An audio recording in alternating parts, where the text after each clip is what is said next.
Во Куманово нема да се тргнат надписите на спомен плочите каде што пишува бугарски фашистички окупатор. Потенцираше градоначалникот на општина Куманово Максим Димитриевски во гостувањето во емисијата Говори сега на Бугарската национална телевизија во Софија. Не, во мојот град нема да се премахнат надписите на спомен плочите кај што пишува бугарски фашистички окупатор затоа што тој бил окупатор, не бил администратор. Значи, нас не окупира. Но беше прието подобно решение од Зоран Заев. Вие сте излучени од партијата на Зоран Заев. Не, они може да ме исклучат колку сакат. Мене народот ми избира, не ми избира Зоран Заев или било кој друг политички представник. Добре, ние во Македонија сме уморни од политички партии. Значи, граѓаните се заборавени. Но она што е најбитно и што сакам да ви кажам, ако се сеќавате во периодот на окупација... Господин Христов, обаче, че нямаме многу време. Еве, готово, завршувам тука и нема да се јаваме. Во периодот на окупацијата доаѓаат бугарските војски во Македонија. Тоа го кажува, тоа е свежа историја. Ги чекаат на одредени места и градови со леп и сол и погача.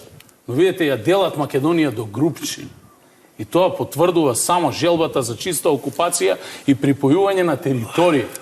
Во емисијата Димитриевски изјави дека Гоце Делчев е символот на македонизмот. Тој потенцираше дека бугарите мора да признаат еден непобитен факт, а тоа е дека македонецот постои и не може да велат дека после 46-та година македонците настанале.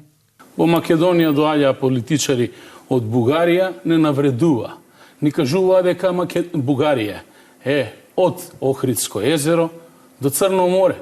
Дека Охрид е најголемиот, најубавиот град во Бугарија и така натаму. Замислете реакцијата на македонската јавност. Зошто дојде до ова? Во континуитет македонскиот народ, македонската државност се навредува. А се вратиме на минатото, на кое ќе базираме и иднина, ќе го почитуваме минатото. Јас бев првиот политичар во Македонија кој што одбележа заеднички датум од историјата, позитивната историја на македонскиот и бугарскиот народ. Борбата на Страцин. Првата година Иван Сечанов дојде, господинот председателот на Сдруженијето на воените ветерани на Бугарија, кажа целата вистина, дека Бугарија била фашистичка држава во Втората светска војна и дека таа војна е водена таму заедно со македонските партизани. Во периодот 41-44 Бугарија е составен дел на фашистичката коалиција. Тези надписи обаче какво място имат? Какво място имат в град като Куманово?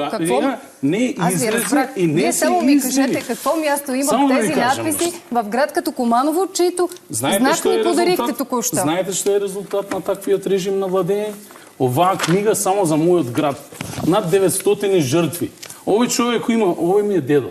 Има 15 години исечене на парчиња.